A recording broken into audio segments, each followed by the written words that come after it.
अब आरिफ हबीब साहब इस वक्त इस पोजीशन में है, वो 75% ऑनरशिप में है, 25% का डिसीजन लेना है।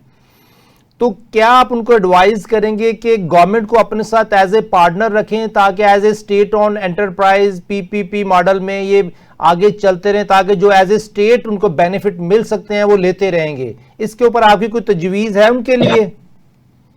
गुजारिश ऐसी सी है कि ये तो 75% मैनेजमेंट राइट्स दिए जा रहे हैं, अगर ये 25% मैनेजमेंट राइट्स दे दिए जाते so that would have been a wonderful opportunity. Anyways, so the state status, वो जो शेयर्स थे वो भी दे दिए गए और राइट्स भी दे दिए गए। 25% इज अ सेरेमोनियल थिंग, जिस तरह आपने बताया कि 75% का जिस तरह के स्ट्रक्चर हुआ है, तो 25% का होना या ना होना इट रियली डजंट मैटर। ठीक है जी, तो अगर स्टेट को रख लेते it's more of A ceremonial thing. वो कहने को 25% है, उन्होंने जो स्टॉक एक्सचेंज में उसे हमें बुक्स ही एडजस्ट करनी है ना। ठीक है, वो बुक्स को जैसा मर्जी एडजस्ट कर ले। अहम चीज ये है कि we must go right into the campaigns to promote Pakistan, to promote PIA, to have the right people for the right job. जो इसके अंदर गोस्ट एम्प्लॉइज है, जो कचरा भरा हुआ है उससे निकाले। शहजादा भाई, जो लिटरली पीआईए को दीमक लगी हुई थी, जिस तरह ला के वो जो उसको सामान उतारने के लिए टक्कर मारी जाती थी जहाज को, तो हमारे लिए जहाज बर्बाद तबाह करना मसला ही कोई नहीं था। कि जिस तरह इसको लूटा गया है, खसूटा गया है कि जी स्टेट ओन एंटरप्राइज है, हमारा हक बनता है। शुक्र है कि उससे जान छूटी।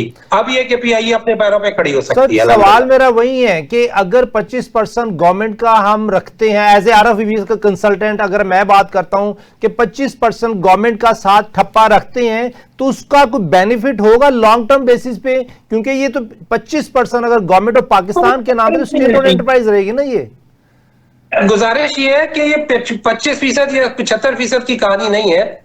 डिवाइडेड ये है कि उस 25% की क्या वैल्यू है। सर, एक ब्रांड नेम तो है ना, पाकिस्तान का नाम लगा रहा साथ, government of Pakistan, people of Pakistan. जी बिल्कुल, मोर ऑफ ए लेगेसी। उस लेगेसी को कंटिन्यू करना चाहिए।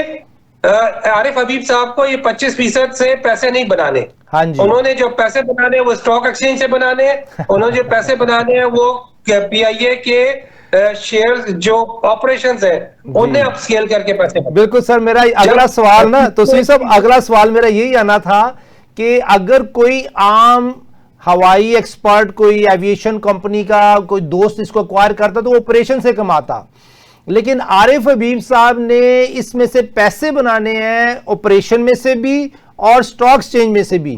तो ये दो एवेन्यू है उनके लिए, दो नहीं बल्कि इसकी जो सप्लाई चेन में और भी एवेन्यूज निकलेंगे। अब अगला सवाल सर ये है कि Pakistan International Airline itself as an airline deregister हुई थी पाकिस्तान स्टॉक एक्सचेंज से कुछ अरसा पहले।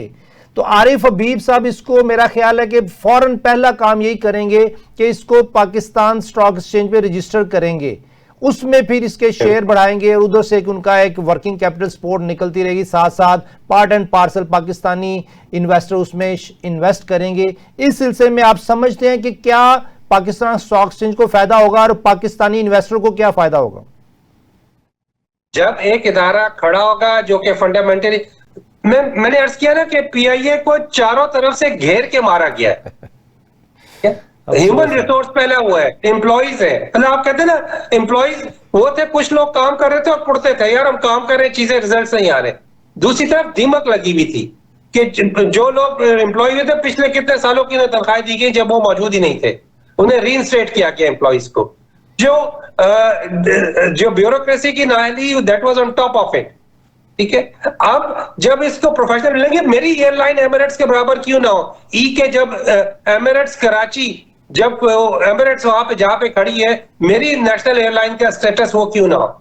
It is just a management job, a good governance. इंशाल्लाह इंशाल्लाह। तो अब जब फाइनेंशियल इंजेक्शन इसमें आएगा, इसके अंदर इसको ब्लड इसका पूरा होगा, इसको साफ खून मिलेगा। I am sure the only way is forward. मैंने आपसे कुछ प्रोजेक्ट भी शेयर किए। स्टॉक एक्सचेंज से पैसा बनाना उनका काम है भाई, पैसा बनाए और रट के कमाए। सर, इसमें मैं कहता हूं आरिफ तो रट के पैसा बनाए। अगले सेगमेंट की तरफ जाना है। तो सी भाई, बस एक बात बता दूं कि गवर्नमेंट ऑफ पाकिस्तान ने पीआईए के एम्प्लॉइज को 1 साल का टाइम दे दिया है कि जी 1 साल तक आपको नहीं निकाला जाएगा, और 1 साल के बाद आरिफ हबीब साहब अगर निकालना चाहें तो जो परफॉर्म नहीं कर रहा उसको निकाल दिया जाएगा।